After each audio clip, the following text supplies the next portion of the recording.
Space. It's full of wonders, isn't it? We look up at the moon, our closest celestial neighbor. We've been there before, of course, but there's always more to learn. China's Chang'e-6 mission has just reminded us of that quite spectacularly. This isn't just another trip to the moon, this is something special. It's a mission that has scientists buzzing with excitement all around our planet. Why? Because Chang'e-6 dared to go where no sample return mission has gone before. It ventured to the moon's mysterious far side. Imagine the challenge. The far side of the moon never faces Earth. This makes communication incredibly tricky. Yet the Chang'e-6 lander touched down there. And it did its job. It collected precious samples of lunar soil and rocks. Then in June 2024, it blasted off again. It brought nearly 2 kilograms of this unique material back to Earth. This is a massive achievement. It cements China's place as a major player in space exploration. This isn't just about planting a flag, it's about unlocking secrets. The samples are now here on Earth. Scientists are eager to get their hands on them. These rocks and dust particles hold clues about the moon's formation, clues about its evolution. Let's talk about magnetic fields. Earth has one. It protects us from nasty solar radiation. It's generated by the churning molten iron in our planet's core. We thought the moon's magnetic field was a thing of the distant past. We believed its internal dynamo, the engine creating the field, mostly gave up the ghost billions of years ago. Well, the Chang'e-6 samples are making us think again. They've thrown a cosmic spanner in the works of that old theory. It's quite a shocker, really. Scientists analyzed basalt, a type of volcanic rock, from these far-side samples. This rock is about 2.8 billion years old. What they found was remarkable. The magnetic field strength recorded in these rocks was stronger than expected for that period. This suggests the moon's magnetic field might have had a resurgence. It didn't just fade away quietly. It seems to have perked up again, for a while at least. This is a big deal. It means our understanding of the moon's internal heat and history needs an update. Now let's turn our attention to volcanoes, not earthly ones, but lunar ones.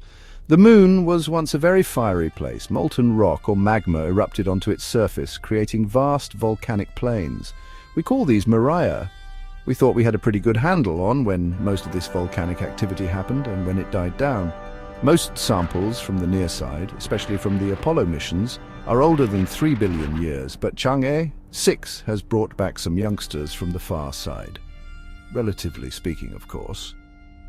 The volcanic rocks collected by Chang'e-6 have been dated to around 2.8 billion years old. This is fascinating. It tells us that the far side of the moon was still volcanically active more recently than some areas on the near side. It's younger than many of those Apollo samples. This paints a picture of prolonged and varied volcanic activity across the entire moon. It wasn't a simple, uniform cool down. All right, let's get into some lunar geochemistry. Don't worry, I'll keep it simple. There's a special type of lunar material that scientists get quite excited about. It's known by the acronym KREEP. This stands for rocks rich in potassium. That's the K, rare earth elements, Re, and phosphorus, P. These elements are often associated with heat-producing radioactive elements like uranium and thorium. So where you find KREEP, you often find a heat source that could have fueled long-lived volcanism. Many Apollo samples from the near side were rich in KREEP. Now, here's the surprising bit from Chang'e-6. The samples from the far side, these 2.8 billion-year-old volcanic rocks, are notably lacking in KREEP. This is a puzzle. If KREEP is linked to the heat that drives volcanism, and these far side rocks are volcanic, why isn't there much KREEP? Section 5, shaking up the textbooks, rethinking lunar history. Science is a journey of discovery. Sometimes new findings confirm what we think we know. Other times they turn everything on its head. The discoveries from Chang'e-6 are definitely in the latter category. They are forcing a major rethink of lunar history. The beautiful, detailed narrative of how the moon formed and evolved, largely built on the amazing data from the Apollo missions, is now facing some serious challenges. It's not that the Apollo data was wrong, it's just that it only told part of the story. Think of it like this. Imagine you're trying to understand a whole country, but you've only visited one city. The Apollo missions mostly landed on the moon's near side in specific regions. Chang'e-6 has brought us samples from a completely different, unexplored territory, the far side. And these samples are telling a different tale. Richard W. Carlson of the Carnegie Institution for Science put it plainly. These new findings challenge the detailed narrative of lunar evolution we've developed. It's a polite way of saying, Houston, we might have a new problem with our old theories. Section 6, Two Worlds in One. The moon's near and far sides. Our moon is a bit of a Janus, the Roman god with two faces. It has a near side, the one we always see from Earth, and it has a far side, forever hidden from our direct view until the space age. We've known for a while that these two sides are strikingly different. The near side is dominated by large, dark volcanic plains. The far side, in contrast, is more heavily cratered and has a much thicker crust. It's a rugged, ancient-looking landscape, but why are they so different? That's one of the biggest unsolved mysteries in lunar science. The Chang'e-6 findings are adding more fuel to this fire of curiosity. They are further emphasizing this fundamental asymmetry. The discovery of younger volcanism on the far side, but with a different chemical signature, no KREEP, adds another layer to the puzzle. It's not just about looks. The geological processes and timelines were different too.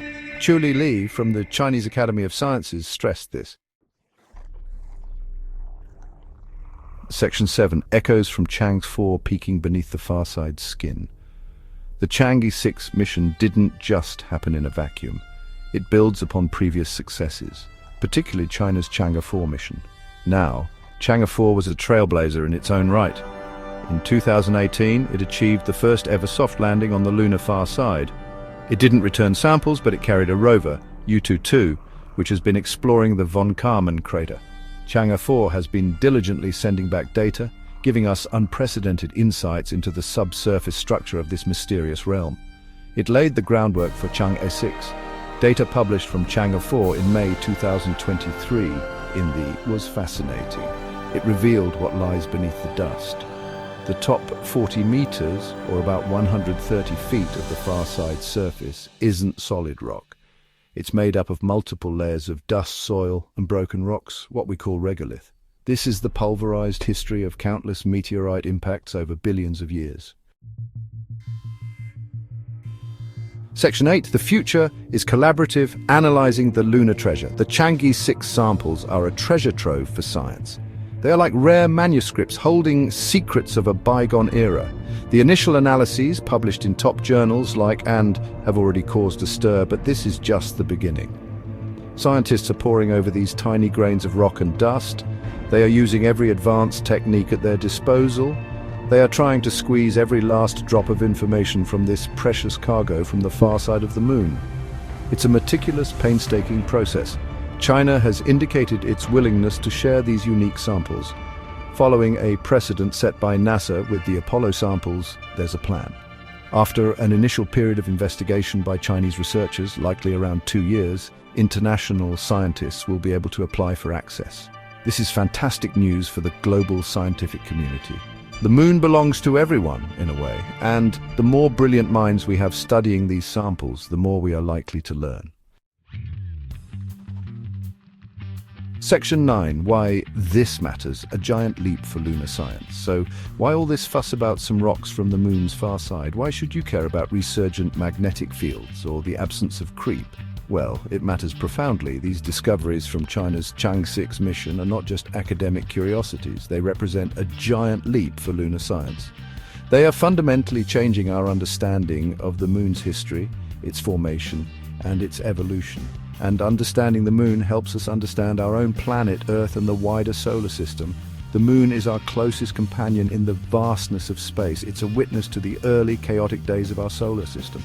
Its surface records billions of years of history, relatively undisturbed by the erosion and geological recycling that constantly reshapes Earth.